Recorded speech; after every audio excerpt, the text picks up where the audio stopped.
Hello once again, कैसे हो आप लोग? बढ़िया, मज़े में। लास्ट क्लास में कुछ स्टूडेंट्स अब्सेंट थे ऐसा मुझे लगता है। आज थोड़े नंबर ज़्यादा दिख रहे हैं। कौन कौन अब्सेंट थे? Raise your hand.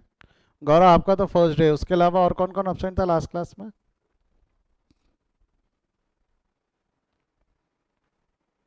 कार्तिक, आप अब्सेंट थे, ठीक है। कार्तिक, नाजरा। कार्तिक, आप बहुत दिनों बाद आए शायद, है ना? कार्तिक, कैमरा शुरू करो।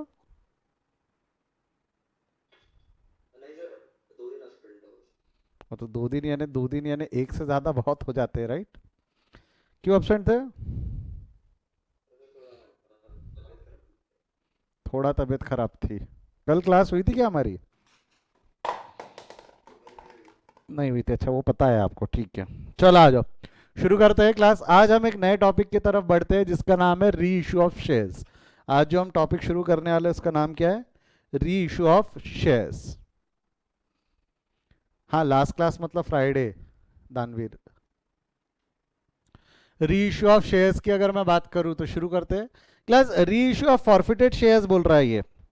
होता क्या है, आपको अगर याद होगा तो हम पिछले कुछ दिनों से फॉरफीचर ऑफ शेयर्स पढ़ रहे थे, जहां हमने देखा कि कोई शेयर होल्डर अगर डिफॉल्ट करता है, if any of the share holder made the default, हम उसके शेयर्स फॉरफिट करते थे। हम उसके शेयर्स क्या करते थे? फॉरफिट। फॉरफिट करते थे मतलब उससे शेयर्स जब्त कर लेते थे। और जो उसने पैसा दिया है, जो भी पैसा उसने दिया है, वो पैसा भी हम उसको वापस नहीं करते थे। तो हमने उसके शेयर्स जब्त भी कर लिए और उसको पैसा भी वापस नहीं किया। शेयर्स भी जब्त कर लिया और पैसा भी वापस नहीं किया। This is called as forfeiture of shares. इसको हमने क्या नाम दिया था?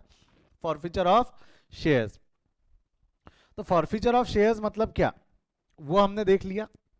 अब वही जो फॉरफिटेड शेयर्स है वो कंपनी चाहे तो री इशू कर सकती है, क्योंकि कंपनी को पैसे की जरूरत है, कंपनी को ओनर्स की जरूरत है। कंपनी क्या कर सकती है? जो शेयर होल्डर से जब्त किए, नॉन पेमेंट की वजह से जो शेयर्स जब्त किए, कंपनी उसको री इशू कर सकती है। उसको कंपनी क्या कर सकती है?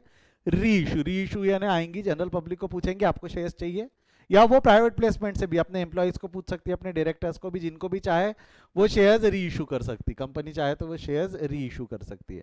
तो यदि कंपनी री इशू करना चाहती है तो क्या एंट्रीज पास की जाती है, वो हम इसमें देखने वाले हैं। ये समझा क्या मैं क्या बोल रहा हूँ? What we are going to see, जो फॉरफिटेड शेयर्स है उसका री इशू।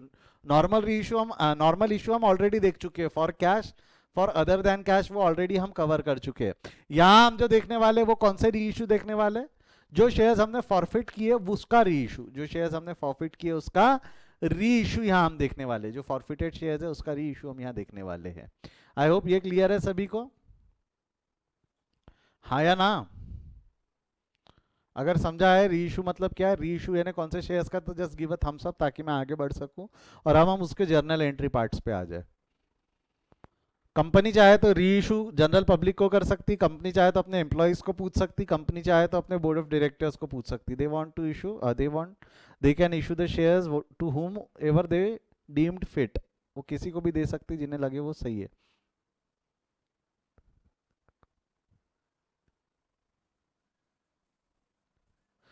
हम उसी बंदे को एक सवाल पूछा गया है कि सर, जिससे मैंने शेयर्स फॉरफिट किया, क्या मैं शेयर्स उसी को री इशू कर सकता हूँ क्या? बेटा ऐसा कैसे, वो डिफॉल्टर था। आपको क्या लगता है? आपने, है ना, ऐसी वाली बात हो गई ना, आपने किसी के घर पे गए, उसका सामान उठा के लेके आ गया और उसी को पूछा, वापस खरीदता क्या? ऐसा चलता क्या? जिससे हमने शेयर्स फॉरवर्ड किया हम उसी को रीइश्यू नहीं कर सकते। आप कर सकते हो, लीगली अलाउड नहीं है, ऐसा नहीं है। लीगली आप उसी को रीइश्यू कर सकते हो, पर वो खरीदेगा क्या? आप उसको बेइज्जत करके झापड़ मार के भगा चुके हो कि जा, मैं तेरे शेयर्स कैंसिल कर रहा हूँ, और उसी को बोलोगे ले, खरीदेगा क्या? खरीदने के लिए उसको पैसे देने पड़ेंगे ना वापस। वो पहले देने को तैयार नहीं था, आगे देगा क्या? प्रैक्टिकली सोच के देखो। That was good question, but ठीक है। चलो कोई बात नहीं, कोई बात नहीं। This was the first time किसी स्टूडेंट ने ऐसा क्वेश्चन पूछा, इसलिए मजा आ गया। चल आगे बढ़ते हैं।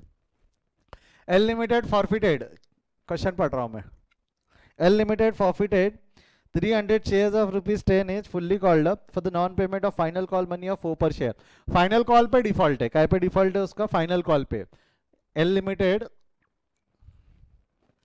L limited forfeited 300 shares, L Limited forfeited 300 shares of 10 is fully called up for the non-payment of final call of 4 per share. These shares were subsequently reissued. वो छोड़ दो, मेरे को एक चीज बताओ, अगर मैं इस क्वेश्चन को सॉल्व करना चाहूँ, प्रॉब्लम नंबर 39, देखो रीइश्यू पे मैं बाद में आता हूँ, पहले तो नॉर्मल फॉरफीचर की ही हम बात कर लेते हैं। अगर मैं इस क्वेश्चन को सॉल्व करना चाहूँ तो can I be able to do that?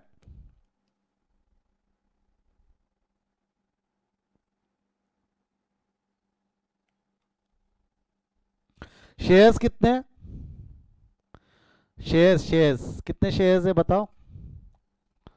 300 shares है। शेयर्स कितने हैं? 300। इसकी फेस वैल्यू कितनी है? Face value 10। इशू प्राइस दी नहीं है तो मान लेना इशू प्राइस 10 है। इशू प्राइस दी नहीं है, पार मान लेना, इशूड एट पार। इस पे डिफॉल्ट है, इस पे क्या है? डिफॉल्ट है। कितने शेयर, कौन से इस पे डिफॉल्ट है? फाइनल कॉल पे 4 रुपए का डिफॉल्ट है। वहां लिखा है ना, for the non payment of final call of ₹4 पर share, for the non payment of final call of ₹4 पर शेयर, 4 रुपए का फाइनल कॉल पे डिफॉल्ट है। दीज शेयर्स आर सब्सिक्वेंटली री issued.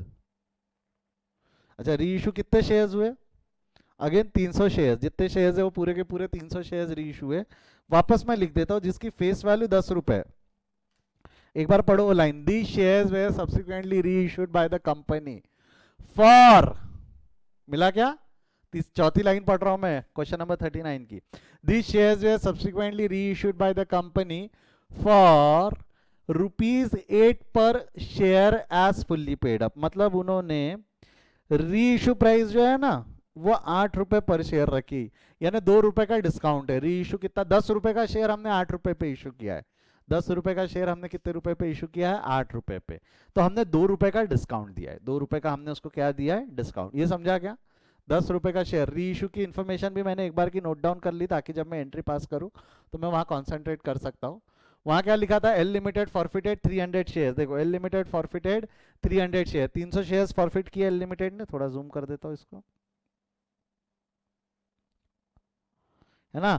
L limited forfeited 300 share, 300 shares forfeit किए, जिसकी face value 10 थी, for the non payment of default of final call है 4 रुपए का। इशू प्राइस के बारे में नहीं दिया था, तो I have assume that the shares are issued at par. 10 रुपए पे इशू किया ऐसा मैंने अज्यूम कर लिया, क्योंकि वहां इशू प्राइस नहीं दिया, पार ही मानना पड़ेगा प्रीमियम डिस्काउंट के लिए, परसेंटेज पता होना। These shares were subsequently reissued, तो यहाँ reissue information, these यानी ये पूरे 300 shares were subsequently reissued for 8 per share as fully paid up. 10 रुपए का शेयर हमने 8 रुपए पे इशू कर दिया। 10 रुपए का शेयर हमने कितने में? 8। पूरे 10 रुपए का फुल्ली पेड अप, यानी 10 रुपए पे हो गए ऐसा मान लिया, और उससे 8 रुपए ले लिए। फुल्ली पेड अप यानी हम मान रहे हैं कि 10 रुपए पे कर दिया, बट तो 8 ही रुपए दे, मतलब 2 रुपए का हमने डिस्काउंट दिया ना, 2 रुपए का हमने उसको क्या दे दिया? डिस्काउंट। आई होप ये समझा है। गौरव, आपको बहुत तकलीफ जाएंगी ये समझने में। गौरव, हो क्या अभी भी आप हमारे साथ?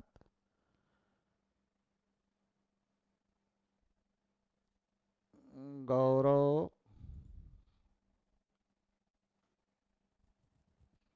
हाँ हो गौरव, आपको ये समझने में तकलीफ जाएंगी, क्योंकि अभी आप इतने दिन से नहीं थे। मैंने कुछ 20 या 22 लेक्चर ऑलरेडी कवर करवा दिए, मैं लिंक आपको भेजूंगा, देख लेना उसको। अभी सिर्फ सुनते जाओ मैं जो बोल रहा हूँ क्या है। आपको थोड़ा सा वर्कलोड आपके एंड पे बढ़ चुका है, अभी बैकलॉग आपका थोड़ा सा ज़्यादा जमा हो चुका है, बट होता है कवर। एक स्टूडेंट ऐसे ही लेट आया था, सचिन नाम था आई थिंक उसका, सचिन है ना? सचिन आप ही थे ना वो लेट आए थे? सचिन, उन्होंने किया, वो कुछ 12 दिन लेट आए थे, उन्होंने बैकलॉग कवर करके now he is sitting in the regular batch. तो वही वैसी तरीके से आपको भी करना होगा। मैं बताऊंगा तरीका क्या है, मैं क्लास के बाद रुकना, बात करेंगे। चलो आ जाओ, यहाँ बढ़ते हैं। एल लिमिटेड फॉरफिटेड, ये क्वेश्चन समझा क्या अब तक? बाकियों को क्वेश्चन समझा मैं क्या सिखाना चाह रहा था? कि 300 शेयर्स थे जिसकी फेस वैल्यू 10 थी, जो फॉरफिट हो गए for the non payment of final call of 4 पर शेयर, जो री इशू किया। अब मेरे को एक चीज बताओ, री इशू बाजू में रखो, ये री इशू की जो इन्फॉर्मेशन है इसको बाजू में रखो। जो ऊपर की इन्फॉर्मेशन है, क्या उससे आप फॉरफिचर की एंट्री पास कर सकते हो क्या? ऊपर की इन्फॉर्मेशन से क्या हम फॉरफिचर ऑफ शेयर्स की एंट्री पास कर सकते हैं क्या? यस और नो? इतने दिन से फॉरफीचर पढ़ा रहा था बेटा, मेरी इज्जत रखना। क्या फॉरफीचर की एंट्री पास कर सकते हैं या नहीं कर सकते? सिर्फ फॉरफीचर बोल रहा हूँ मैं, इशू इशू नहीं बोल रहा हूँ, सिर्फ फॉरफीचर। डायरेक्ट फॉरफीचर कर सकते हैं? आपके पास में 1.5 मिनट है, फटाफट फॉरफीचर की एंट्री पास करो। कमान हरिया, फॉरफीचर की एंट्री पास करो। और वो फालतू अलॉटमेंट नहीं है, फर्स्ट कॉल नहीं है, तो उतनी इज्जत मत दो मेरे को, डायरेक्ट फॉरफीचर की एंट्री चाहिए। करो फटाक से, 1.5 मिनट भी ज़्यादा है इतनी सी एंट्री के लिए, जल्दी करो, हो जाए तो लिखना डन सर।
हुआ क्या? चलो, कई स्टूडेंट ने लिख दिया है डन सर। तो फॉरफीचर की एंट्री क्या थी? फॉरफीचर की एंट्री क्या थी? Equity share capital account debit, equity share capital account debit. यहाँ क्या जाता, फेस वैल्यू या called up? Equity share capital account debit, face value या कॉल्ड अप? हम पास कर रहे हैं फॉर फीचर, कॉल्ड अप कितना हो जाएगा ये? 300 into fully called up shares, ये ना 10 का 10 है, फाइनल कॉल तक कॉल किया है तो फुल्ली कॉल्ड अप शेयर्स जाएंगे, 300 इंटू 10। अच्छा, क्वेश्चन में ना प्रीमियम है ना डिस्काउंट है, तो उन दोनों की इज्जत नहीं। अलॉटमेंट भी नहीं है, फर्स्ट कॉल भी नहीं है, डायरेक्ट लिख दो क्या? इक्विटी शेयर फाइनल कॉल में डिफॉल्ट है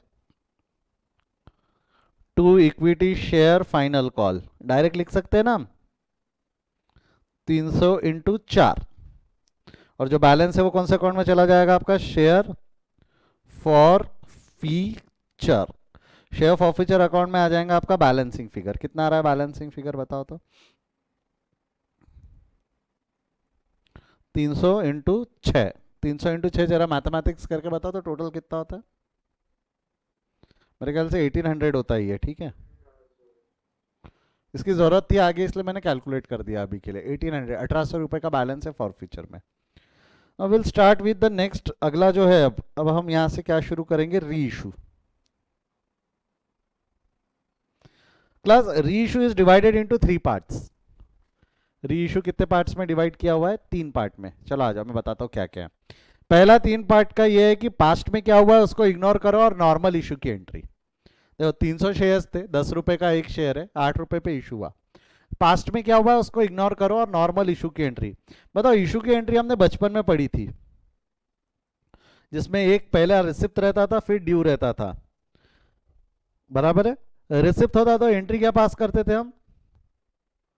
बैंक अकाउंट डेबिट, हाँ bank account debit to respective call, बराबर है। फिर हम एंट्री क्या पास करते थे? Respective call account debit to equity share capital account. Difference या तो डिस्काउंट ऑन इशू में जाएगा या फिर सिक्योरिटी प्रीमियम में जाएगा। याद आया क्या बेटा ये चीज? ये हमने भर भर के किया है ना इतने दिनों से। Bank account debit to respective call, फिर तुरंत respective call account debit to equity share capital. Difference या तो डिस्काउंट या तो सिक्योरिटी प्रीमियम, या तो डिस्काउंट या तो सिक्योरिटी प्रीमियम। अब ये दो अलग अलग एंट्री है कायदे से, वैसे तो ये दो अलग अलग एंट्री है। इन दोनों को मर्ज कर दो। क्यों मर्ज कर दो मैं ऐसा बोल रहा हूँ, क्यों, क्योंकि होता क्या है जब हम री इशू करते हैं तो री इशू में ऐसा पूरा मास जनरल पब्लिक को करूंगा कि I will prefer private placement. ऐसा क्यों बोल रहा हूँ, री इशू हार्डली 200-300 शेयर्स होते हैं। 200 शेयर्स को पब्लिक ऑफर देना बहुत महंगा पड़ जाता है, क्योंकि प्रोस्पेक्टस प्रिंट करो, पब्लिक को इंटीमेट करने के लिए एडवर्टाइजमेंट करो, उनको हमारी जानकारियां दो, उनसे कम्युनिकेट करो, उनसे वो टाइम भी लगता है। तो क्या करती है मेजरली कंपनी, री इशू शेयर्स का उन शेयर होल्डर्स को कर देती, या उन लोगों को कर देती जो ऑलरेडी कंपनी के एम्प्लॉई है, ऑलरेडी कंपनी के शेयर होल्डर्स है, कंपनी के बोर्ड ऑफ डायरेक्टर है। तो ये शेयर्स क्या जनरल पब्लिक को इश्यू होते हैं कि हमारे क्लोज सर्कल में इश्यू होते हैं? री इश्यू हम क्या करते हैं, जनरल पब्लिक को करेंगे कि क्लोज सर्कल में करेंगे? क्योंकि जनरल पब्लिक को करने के लिए खर्चा बहुत ज्यादा है, बहुत मास स्केल पे हमको एडवर्टाइजमेंट, बहुत मास स्केल पे कैंपेन चलानी पड़ जाती है, जो चलाना फिजिबल नहीं है। अरे 200-300, जहां हम 10-10 लाख शेयर इशू करते हैं, या 200 शेयर 300 शेयर री इशू करना परवड़ेगा क्या? उतनी मास कैंपेन करके री इशू करना परवड़ेगा क्या? तो we go for a close circle when it comes to reissue. हमेशा भर भर के बड़ा बड़ा री इशू नहीं करते, हम क्लोज सर्कल में शेयर्स री इशू कर देते। क्लोज सर्कल में शेयर्स क्या कर देते, री इशू कर देते। क्लोज सर्कल यानी या तो एम्प्लॉय बोर्ड ऑफ डायरेक्टर या एग्जिस्टिंग शेयर होल्डर्स को शेयर्स दे देते। तो ये आपको नहीं लगता इन लोगों को मैं शेयर्स दूंगा, ऐसा पूछूंगा तेरे को शेयर चाहिए, उसने बोला हो, ला पैसे ला शेयर ले जा, या ड्यू रिसीव अलग अलग होगा कि एक हाथ से पैसे दे एक हाथ से शेयर ले जा? क्या लगता है, will there be a gap between due and receipt, कि एक हाथ से पैसे दे एक हाथ से शेयर ले जा? आपको नहीं लगता दोनों साथ में होगा? क्योंकि क्लोज सर्कल है, मैं जानता हूं तू सुबह पैसा लाके दे, शाम तक शेयर ले जा ले। ऑफिस में अगर एम्प्लॉई है तो आते आते पैसा दे, मैं तेरे को शाम को शेयर्स दे देता हूँ, राइट? तो आपको नहीं लगता ये ट्रांजैक्शन एक ही दिन में हो जाएगा? तुरंत ही होता है, तू पैसा ला और ले जा, पैसा ला और ले जा। तो ये ड्यू रिसिप्ट अलग अलग पास करने की जरूरत नहीं, यू कैन मर्ज दैट। अगर इन दोनों को मर्ज करना है तो respective call same call account debit, same call account debit, खत्म हो जाएगा। तो जो इशू की एंट्री है, रादर ये एंट्री काय की बन गई आपकी, अब री इशू की एंट्री बन गई। ये एंट्री काय की बन गई, री इशू की एंट्री क्या है बोलो तो, बोलो री इशू की एंट्री क्या? वही नॉर्मल इशू ही है, नॉर्मल इशू ही है, बस फर्क इतना है कि ये री इशू और अपना ड्यू और रिसिप्ट अलग अलग नहीं है, दोनों साथ में है। ड्यू और रिसिप्ट यहाँ अलग अलग नहीं है, दोनों साथ में। ड्यू और रिसिप्ट साथ में मतलब जब पैसा आएगा, पैसा आएगा तो एंट्री क्या पास कर देंगे हम, पैसा आया तो bank account debit, bank account debit, discount account debit to equity share capital to security premium. तो ड्यू रिसिप्ट अलग अलग नहीं है, दोनों मिला के। ये समझी क्या पहले तो? नॉर्मल इशू की एंट्री समझी क्या? हाँ या ना? Come on, give a thumbs up if you got that. री इशू की एंट्री यहाँ अलग अलग है कि दोनों साथ में ही है? साथ में ही है, राइट? यहाँ हम अलग अलग एंट्री नहीं पास करेंगे, we are going to pass it together, we are going to pass that entries together. चलो आगे बढ़ते हैं। अब री इशू में सबसे पहली एंट्री जो रहेंगी, पास्ट में क्या हुआ है वो सब बगल में रखो। सबसे पहले अब हम काय की एंट्री पास कर देंगे, जो पास्ट में हुआ है उसको ध्यान में न रखते हुए सबसे पहले हम काय की एंट्री पास कर देंगे, नॉर्मल इशू की। काय की एंट्री पास कर देंगे हम नॉर्मल इशू की।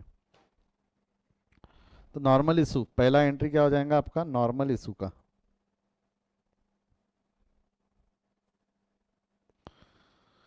तो नॉर्मल इशू का एंट्री में मैं ऐसा बोलूं तो चलेगा क्या, 300 शेयर है जिसकी फेस वैल्यू 10 है, इशू प्राइस 8 है। 300 शेयर है जिसकी फेस वैल्यू 10 है, इशू प्राइस 8 है। तो पहला नॉर्मल इशू। तो क्या करेंगे, 300 रुपए के शेयर 10 रुपए मिलेंगे कि 8 रुपए मिलेंगे हमको? इस पे 10 रुपए मिलेंगे कि 8 रुपए मिलेंगे? Come on, right it in the chart column. मैं कितने पैसे रिसीव करूंगा? आरआईपी मतलब री इशू प्राइस है, रेस्ट इन पीस नहीं है। हाँ, तो री इशू, हाँ इशू प्राइस कितना है मेरा, यस इशू प्राइस है 8 रुपए। 10 रुपए की चीज मैंने 8 में दिया था, I am going to receive 8 rupees. पैसा आया, debit what comes in, bank account debit है। कितने से डेबिट हो जाएगा ये, 300 इंटू 8, 300 इंटू 8, 8 रुपए आ गए, 8, right. To equity share capital, but equity share capital में हमेशा और हमेशा face value, equity share capital में हमेशा और हमेशा face value of the shares issued, यानी ये कितना हो जाएगा, 300 इंटू 10। कितना हो जाएगा ये, 300 इंटू 10। जमता है यहां तक? आपको नहीं लगता 2 रुपए का डिफरेंस है? 2 रुपए का डिफरेंस है मतलब क्या हुआ कि भाई, एक मिनट, इक्विटी शेयर कैपिटल हो गया 300 इंटू 10। देखो डेबिट हुआ 8 रुपए से, क्रेडिट हुआ 10 रुपए से, तो 2 रुपए का डिफरेंस है। वो 2 रुपए का डिफरेंस क्या है, वो 2 रुपए का डिफरेंस क्या है, लिखो चैट में। ₹2 का डिफरेंस जो है वो डिफरेंस क्या है, डिस्काउंटेड। ₹2 का डिफरेंस कौन सा है, क्या है वो, discount. Nominal account debit the, yes yes, good good good, debit the expenses and losses, credit the incomes and gains. तो डिस्काउंट डेबिट हो जाएगा, क्या हो जाएगा, डिस्काउंट अकाउंट डेबिट कितने से, 300 इंटू 2। डिस्काउंट अकाउंट डेबिट हो गया 300 इंटू 2, डिस्काउंट अकाउंट डेबिट हो गया 300 इंटू 2। ये समझा, हाँ या ना। पहला फेज समझा, री इशू 3 फेजेस में। पहला नॉर्मल इशू, पास्ट में क्या हुआ उसको इज्जत नहीं देना, सबसे पहले नॉर्मल इशू की एंट्री।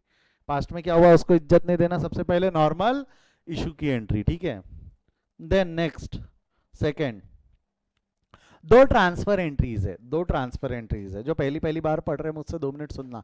एंट्रीज कितने प्रकार की, एंट्रीज कितने प्रकार की है, write it in the chat column, come on, कोई बोलेगा नहीं, लिखो तो चैट कॉलम में एंट्रीज कितने प्रकार की है। एक ने जवाब दिया है 5 5 5 5 5 5 5 5 5 5 5 5। जेसन बेटा, तूने कहाँ से 5 लिख दिया, सबने लिख दिए तो मैंने भी लिख दिया, ऐसा है क्या कुणाल, जेसन कुणाल, बता तो बेटा जेसन कौन सी 5 एंट्रीज है।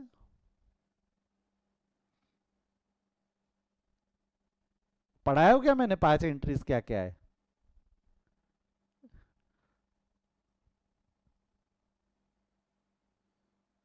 अच्छा, क्लोजिंग और ट्रांसफर, अच्छा पढ़ा चुका हूँ क्या मैं ये। ओके ओके, मैं पढ़ा चुका हूँ ऐसा बोलना है। देखो 5 प्रकार की एंट्रीज होती है, there are 5 types of entries. 5 types of entries क्या क्या है, एक होती है ओपनिंग, दूसरी होती है क्लोजिंग, तीसरी होती है ट्रांसफर, एडजस्टमेंट और ड्यूरिंग द ईयर। जिसमें रूल लगाते हो ना आप, रियल पर्सनल नॉमिनल का रूल लगाते हो, ड्यूरिंग द ईयर है। Adjustment entry I am going to teach you with partnership final account, जो नेक्स्ट टू नेक्स्ट चैप्टर रहेगा। Next chapter will be bill of exchange, उसके बाद का चैप्टर रहेगा पार्टनरशिप फाइनल अकाउंट, जहां पे हम ये एंट्री पढ़ेंगे, एडजस्टमेंट्स। ओपनिंग क्लोजिंग भी यहीं इसी के साथ पढ़ लेंगे। ये ट्रांसफर एंट्री, ट्रांसफर एंट्री में रूल नहीं लगता ना, सुनो, ट्रांसफर एंट्री में रूल नहीं लगता, ट्रांसफर एंट्री में लॉजिक लगता है। क्या बोला मैंने, मेरे साथ बोलो, क्या बोला मैंने, ट्रांसफर एंट्री में रूल नहीं लगता, ट्रांसफर एंट्री में रूल नहीं लगता, ट्रांसफर एंट्री में क्या लगता है, लॉजिक। हाँ लॉजिक लगता, बराबर। ट्रांसफर एंट्री में हम रूल नहीं लगाते, ट्रांसफर एंट्री में क्या लगाएंगे, लॉजिक। लॉजिक सिंपल है, लॉजिक सिंपल है। कैसा सर, लॉजिक यानी कैसा लॉजिक लगाएंगे, से एग्जांपल के तौर पे दिस इज एन अकाउंट, ये दीपक अकाउंट है, एग्जांपल के तौर पे this is N simple account, इसको नाम दे देते हम दीपक। दीपक अकाउंट का जो 10,000 का बैलेंस है, ये बैलेंस है, डेबिट बैलेंस है। दीपक अकाउंट का 10,000 का बैलेंस खत्म करके मेरे को, दीपक अकाउंट का 10,000 का बैलेंस खत्म करके सैलरी अकाउंट में डालना है। ये अकाउंट को कैंसिल करना है, खत्म करना है और सैलरी अकाउंट में डालना है। तो मेरे को एक चीज बताओ, ऐसा काट के मैं यहाँ सैलरी अकाउंट बना दूं, ऐसा चलेगा क्या, ऐसा सैलरी अकाउंट में डाल दूं, ऐसा चलता कि हमको every transaction must have effects, हम काट नहीं सकते, हम अकाउंट्स में अकाउंट काट नहीं सकते। हमको इसको खत्म करना है, खत्म करना है मतलब बैलेंस जीरो आना चाहिए। तो एक काम कर, 10,000 रुपये क्रेडिट करके सैलरी में ट्रांसफर कर दे, यानी 10,000 रुपये वहाँ क्रेडिट कर और सैलरी में 10,000 रुपये डेबिट कर। 10,000 रुपये वहाँ क्रेडिट कर और सैलरी में 10,000 रुपये डेबिट कर। इसकी वजह से एक एंट्री पास हो गई, एक एंट्री पास हो गई। दीपक को डेबिट बैलेंस था, दीपक को डेबिट बैलेंस था, खत्म करने के लिए आपने क्रेडिट किया, दीपक क्रेडिट हो गया तो सैलरी अकाउंट क्या हो गया, डेबिट हो गया। तो एंट्री क्या पास हुई बताओ, तो यहाँ पे एंट्री क्या पास हुई, लिखो तो चैट में क्या एंट्री पास हो गई।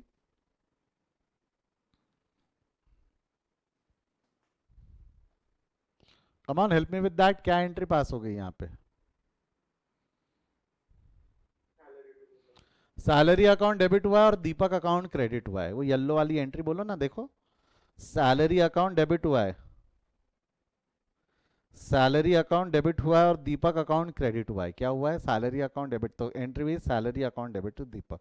तो ये एंट्री में मैंने कहीं भी रूल लगाया कि दीपक को डेबिट बैलेंस था, खत्म करने के लिए क्रेडिट किया, दीपक को डेबिट बैलेंस था, खत्म करने के लिए क्रेडिट किया, दीपक क्रेडिट हो गया तो सैलरी डेबिट हो जाएगा, दीपक क्रेडिट हो गया तो सैलरी क्या हो जाएगा, डेबिट हो जाएगा। तो दीपक क्रेडिट हुआ, सैलरी डेबिट, एंट्री क्या हुई, salary account debit to Deepak, salary account debit to Deepak. I hope ये समझा है सभी को. Salary account debit to Deepak, salary account debit to Deepak. पक्का श्योर? कोई डाउट? आगे बढ़े यहां से. अब ध्यान देना, या ले इसमें आ जाओ अगेन, हमारे क्वेश्चन में आ जाओ वापस. Bank account debit, discount account debit, equity share capital. अब यहां पे आपको दो ट्रांसफर एंट्री पास करना है. ट्रांसफर ऑफ डिस्काउंट, ये एंट्री बेस्ड है मैचिंग प्रिंसिपल पे. मैचिंग प्रिंसिपल कोई बता पाएगा मुझको? बचपन में पढ़ाया था मैचिंग प्रिंसिपल.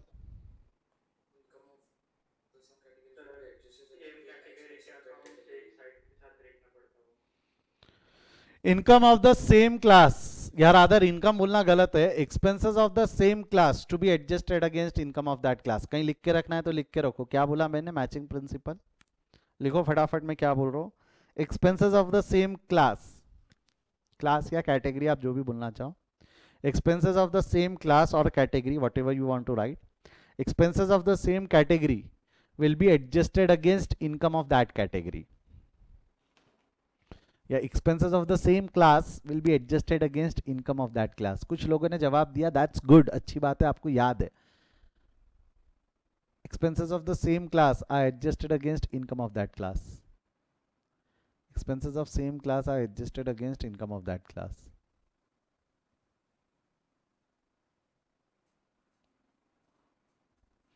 एक पर्टिकुलर कैटेगरी के एक्सपेंसेस एक पर्टिकुलर कैटेगरी के इनकम के अगेंस्ट एडजस्ट होते हैं.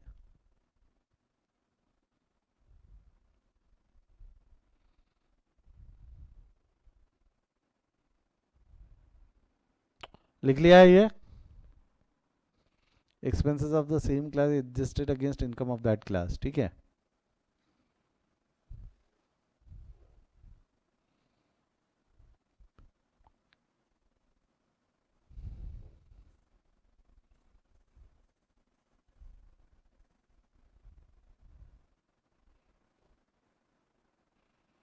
अब यहां पे मेरे को एक चीज बताओ, मैं जो चीज पूछ रहा हूं आपको ध्यान से सुनना. ये देखो, री इशू में आपको 2 रुपए का नुकसान हुआ ना. री इशू पे डिस्काउंट का नुकसान हुआ 2 रुपए का. ये नुकसान होता क्या अगर मेरे शेयर्स फॉरफिट नहीं होते तो? चैट में यस और नो में जवाब लिखते जाओ फटाफट. अगर मैं शेयर फॉरफिट ही नहीं करता तो री इशू करने का सवाल ही नहीं पैदा होता. क्या ये 2 रुपए का नुकसान होता क्या अगर मैंने शेयर फॉरफिट नहीं किया रहता तो? नहीं होता. यानी फॉरफिट करने के वजह से, या रादर फॉरफिट करके री इशू करने की वजह से ये 2 रुपए का नुकसान है. फॉरफिट करने के बाद री इशू करने की वजह से ये 2 रुपए का नुकसान है. तो ये जो 2 रुपए का नुकसान है, आपको नहीं लगता है नुकसान फॉरफीचर की वजह से? 2 रुपए का नुकसान इज नुकसान बिकॉज ऑफ फॉरफीचर. और आपको नहीं लगता क्या ये फॉरफीचर की इनकम है 1800 रुपए? 2 रुपए का नुकसान फॉरफीचर की वजह से और 1800 रुपए की फॉरफीचर की इनकम है. Because of matching principle, because of matching principle. Matching principle क्या बोलता है? Expenses of the same class, expenses of the same class has to be adjusted against income of that class. Income of that class यानी जो 1800 रुपए की income है उसके against adjust करना है. ये एक्सपेंस उस इनकम के अगेंस्ट एडजस्ट करना है. मैचिंग प्रिंसिपल, मैं वापस बोल रहा हूं, मैचिंग प्रिंसिपल. मैचिंग प्रिंसिपल क्या बोलता? मैचिंग प्रिंसिपल बोलता है कि expenses of the same class, ये वाला एक्सपेंस, ये वाला खर्चा has to be adjusted against income of that class. इसको इसके अगेंस्ट एडजस्ट करना है. मतलब दूसरे ही शब्दों में बोलूं तो you'll have to transfer the balance of discount to share forfeiture account.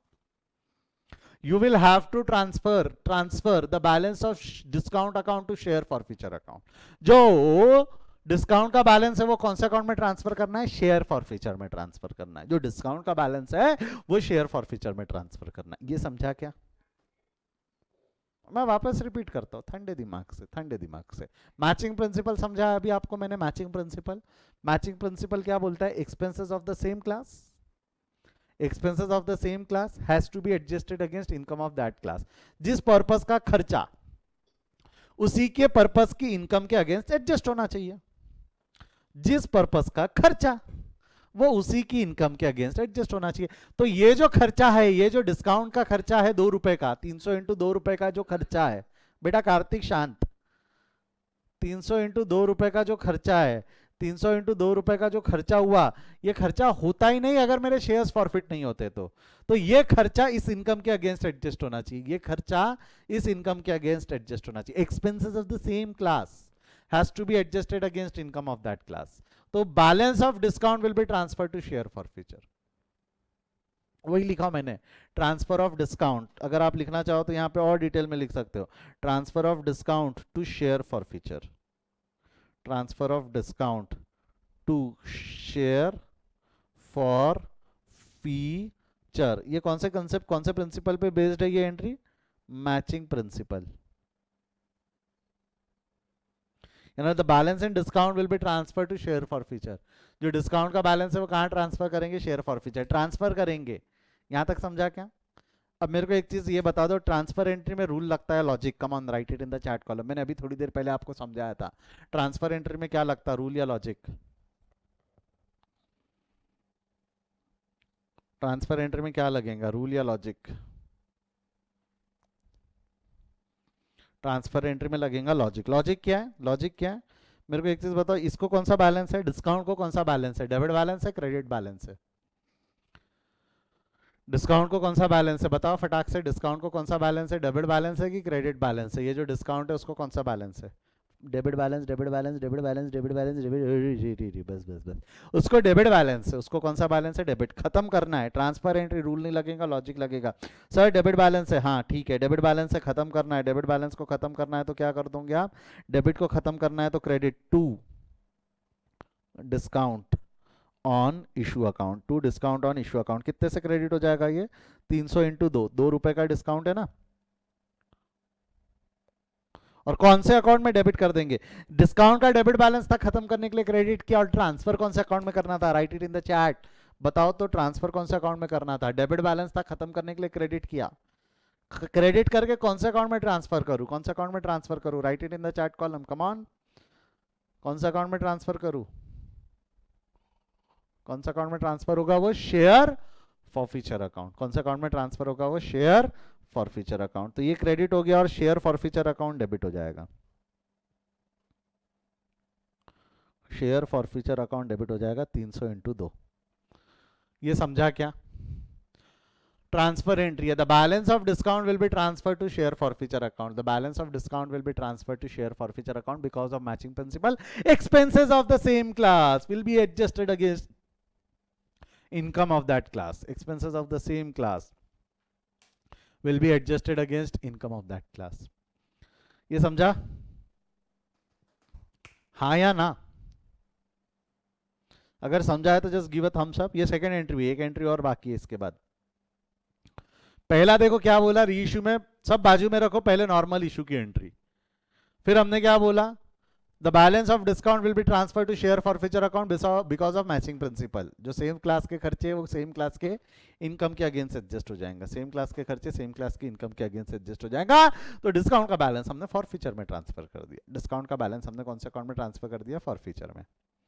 Last एक और एंट्री, एक और एंट्री है, third transfer of share for future balance या transfer of share for future balance to capital reserve. ये क्यूज का logic भी बताता हूं, आपको समझेगा।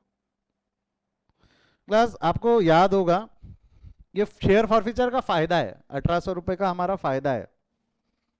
एक मिनट, हाँ इसको देखो तो 2 मिनट, आई विल बी बैक, 2 मिनट हाँ।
यस।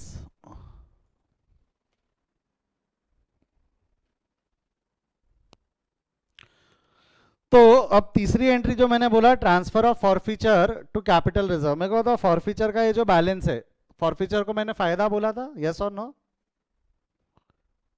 अच्छा, एक सवाल पूछा गया है सब प्रीमियम रहेगा तो क्या, अरे रुको जरा, सबर करो, सबका जवाब दूंगा, रुको रुको, अभी शुरू हुआ है टॉपिक, ठीक है? अब मेरे को एक चीज बताओ, शेयर फॉरफीचर को मैंने फायदा बोला था, प्रॉफिट है ना, यस और नो? शेयर फॉरफीचर प्रॉफिट है, यस। अब वो जो शेयर फॉरफीचर का प्रॉफिट है, प्रॉफिट नॉमिनल है, प्रॉफिट को अगर आप प्रॉफिट देखो तो नॉमिनल है, बचपन का टॉपिक है, ध्यान से जवाब देना। नॉमिनल अकाउंट सारे कहां ट्रांसफर होते हैं?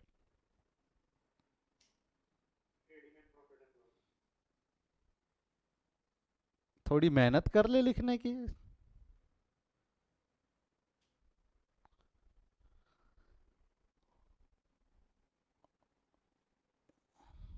यस, नॉमिनल अकाउंट सारे कहां ट्रांसफर होते हैं? Trading and profit and loss account. Nominal account सारे कहां ट्रांसफर करते हैं हम? Trading and profit and loss, बराबर है। अब मेरे को एक चीज बताओ, अब आपको एक चीज मैं समझा रहा हूं, trading and profit and loss, या रादर दूसरा, जो नॉमिनल अकाउंट होते हैं ये दो प्रकार के होते हैं, जो एक्सपेंस या इनकम की अगर मैं बात करूं, रादर मैं मेजरली बात कर रहा हूं अभी फिलहाल इनकम की। नॉमिनल अकाउंट में जो इनकम होती है वो दो प्रकार की होती है, ये आपने बचपन में भी पढ़ी होगी, एक होती है रेवेन्यू इनकम, एक होती है कैपिटल इनकम। रेवेन्यू इनकम मतलब which is from day to day activity, capital income is other than day to day. तो जो रेवेन्यू इनकम रहती है ना, ये जाती है trading and profit and loss में। जो नॉर्मल कोर्स ऑफ बिजनेस की इनकम रहती है, जो ऑपरेटिंग इनकम रहती है, वो जाती है trading and profit and loss में। जो कैपिटल इनकम रहती है ना, जो कैपिटल इनकम, ये नई चीज है, ध्यान से सुनना, ये नई चीज है, ध्यान से सुनना मैं क्या बोल रहा हूँ। जो कैपिटल इनकम रहती है, this has to go to capital reserve. Capital income जो रहती है वो ट्रेडिंग पीएनएल में नहीं जाती। कैपिटल इनकम जो रहती है, it has to go to capital reserve. जो other than day to day income है, they don't go to trading and PNL, वो कैपिटल रिजर्व में जाती है। वो कहाँ जाएंगी? आपकी कैपिटल रिजर्व। ये एक नई चीज बताया हो मैंने आपको। Capital income will never go to trading and PNL, capital income will go to capital reserve. Capital income कौन सा अकाउंट में ट्रांसफर या कौन से अकाउंट में जाती है? कैपिटल रिजर्व में जाती है। कौन से अकाउंट में जाती है? वो कैपिटल रिजर्व में। आई होप ये समझा है, हाँ या ना? पक्का श्योर? कोई डाउट? बढ़ू आगे यहां से। कैपिटल इनकम कौन से अकाउंट में जाएंगी? Capital reserve. अब बहुत सारी चीजें मैं बता रहा हूं, इसलिए कनेक्ट करते जाना, मैं बहुत धीरे जाऊंगा, लगे एक ही क्वेश्चन सॉल्व करूंगा आज, बट सब कनेक्ट करते आना चाहिए आपको। बढ़ू आगे यहां से अभी। अब मेरे को एक चीज बताओ, ये जो शेयर फॉरफीचर की 1800 रुपए की इनकम है, ये रेवेन्यू इनकम है या कैपिटल इनकम है? Write it in the chat column. ये रेवेन्यू इनकम है या कैपिटल इनकम है? Is this day to day और other than day to day? जो शेयर फॉरफीचर की इनकम है, ये रेवेन्यू इनकम है या कैपिटल इनकम है?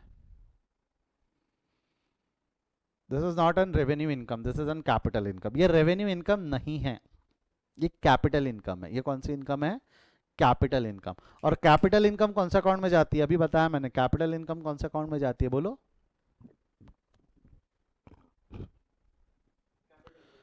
हाँ लिख ले, लिख ले थोड़ा। कैपिटल इनकम कौन सा अकाउंट में जाती है? Capital reserve. मेरे को माइक पे जवाब नहीं चाहिए एक से भी अभी। शांतनु, कैपिटल इनकम कौन सा अकाउंट में जाने वाली है? आपकी कैपिटल रिजर्व में। कैपिटल इनकम कौन सा अकाउंट में जाएंगी? कैपिटल रिजर्व में। तो ये the balance of share forfeiture, ये अगली वही है, balance of share forfeiture is transfer to capital reserve. या ट्रांसफर ऑफ कई जगह आप यहां लिख दो, balance of share forfeiture, balance of share forfeiture transferred to capital reserve, transferred to capital reserve. जो बैलेंस इन शेयर फॉरफीचर है वो कौन से अकाउंट में ट्रांसफर करेंगे? Capital reserve. Again transfer entry, transfer entry में रूल लगेगा या लॉजिक लगेगा? Come on, right it in the chat column. Transfer entry में रूल लगेगा या लॉजिक? परफेक्ट। क्या लगने वाला है? लॉजिक। क्या लगने वाला है? लॉजिक। अब शेयर फॉरफीचर को कौन सा बैलेंस है बताओ तो? शेयर फॉरफीचर को कौन सा बैलेंस है? डेबिट बैलेंस है कि क्रेडिट बैलेंस है? शेयर फॉरफीचर को कौन सा बैलेंस है? क्रेडिट बैलेंस है। खत्म करेंगे तो क्या कर देंगे? डेबिट। खत्म करेंगे तो डेबिट, मतलब ये क्या हो जाएगा आपका? Share forfeiture. शेयर फॉरफीचर को क्रेडिट बैलेंस से खत्म करेंगे तो डेबिट हो जाएगा। Share forfeiture account debit. ये ऊपर देख लो, शेयर फॉरफीचर को 1800 क्रेडिट बैलेंस था, खत्म करेंगे तो डेबिट। ये डेबिट हो गया। और कौन से अकाउंट में ट्रांसफर करना है? जिस अकाउंट में ट्रांसफर करना है उसको क्रेडिट कर दो, कैपिटल रिजर्व। मैंने यहाँ कोई रूल नहीं लगाया, मैंने लॉजिक लगाया बेटा। मैं वापस बोल रहा हूँ, मैंने यहाँ रूल लगाया कि लॉजिक लगाया? मैंने यहाँ कोई रूल नहीं लगाया, मैंने यहाँ लॉजिक लगाया कि शेयर फॉरफीचर को डेबिट बैलेंस है, खत्म करेंगे, सॉरी, शेयर फॉरफीचर को क्रेडिट बैलेंस है। शेयर फॉरफीचर को क्रेडिट बैलेंस है, खत्म करना है तो डेबिट किया। क्रेडिट बैलेंस है, खत्म करना है तो डेबिट किया। शेयर फॉरफीचर डेबिट हो गया। दूसरा अकाउंट जिसमें ट्रांसफर करना है यानी capital reserve, capital reserve credit हो जाएगा। जिस अकाउंट में ट्रांसफर करना है कैपिटल रिजर्व अकाउंट क्रेडिट हो जाएगा। आई होप ये समझा है। शेयर फॉरफीचर को डेबिट बैलेंस है, खत्म करना है, डेबिट को खत्म, शेयर फॉरफीचर को क्रेडिट बैलेंस है, खत्म करेंगे तो डेबिट। यहाँ डेबिट हो गया, वो डेबिट हो गया तो कैपिटल रिजर्व क्रेडिट हो गया। ये समझा क्या? अगर समझा है तो एक बार थम्स अप दे दो। किसी को डाउट है तो पूछ लो।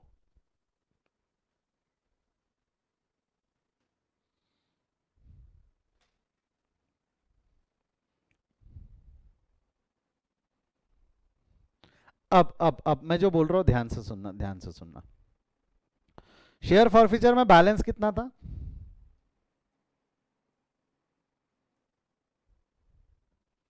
1800। 300 इंटू 6 मतलब बैलेंस कितना था? 1800। आपको नहीं लगता क्या उसमें मैंने 300 इंटू 2 के हिसाब से, 302 इंटू 2 के हिसाब से यानी 600 का बैलेंस एडजस्ट किया डिस्काउंट का?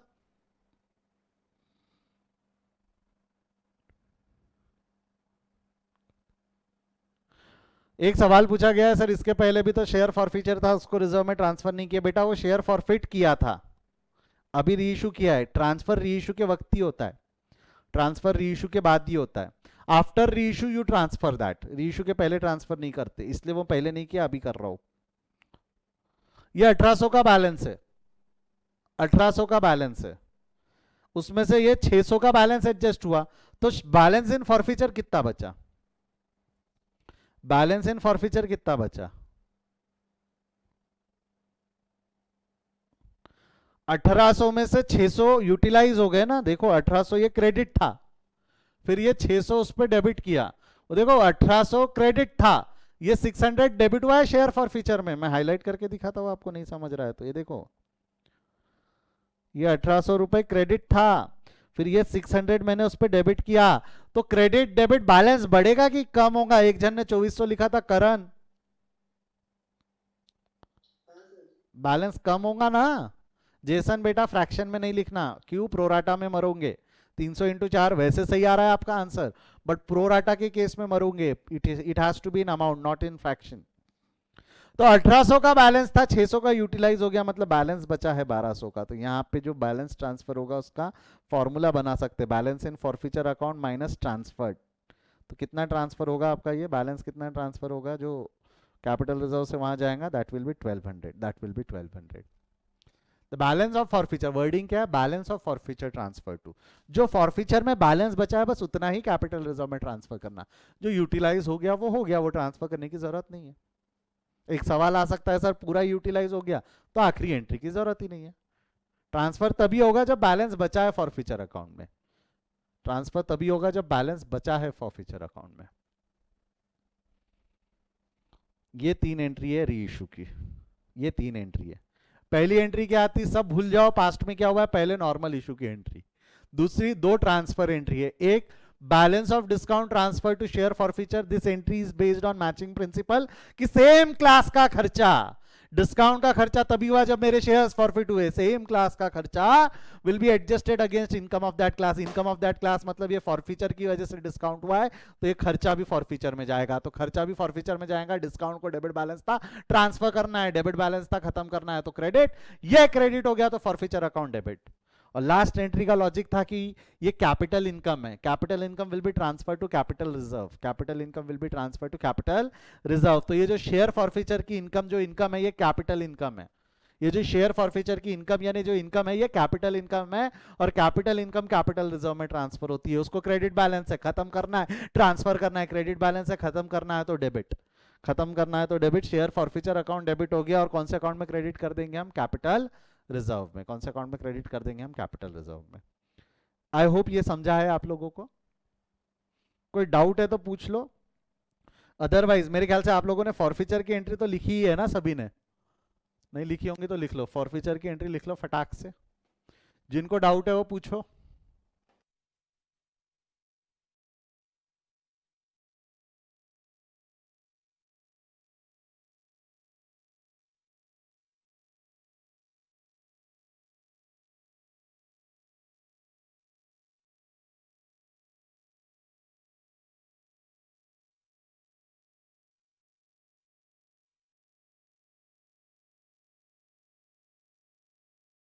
शेयर फॉरफीचर हो गया है लिख के?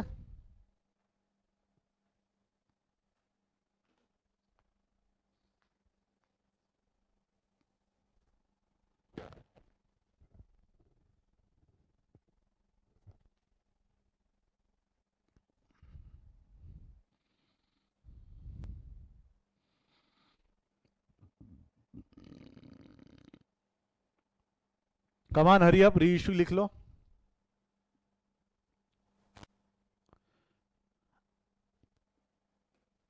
अच्छा जो घर पे बैठे हैं वो पॉज करके लिख ले। जो घर पे बैठे हैं प्लीज, जो रिकॉर्डिंग देख रहे हैं वो पॉज करके लिख ले।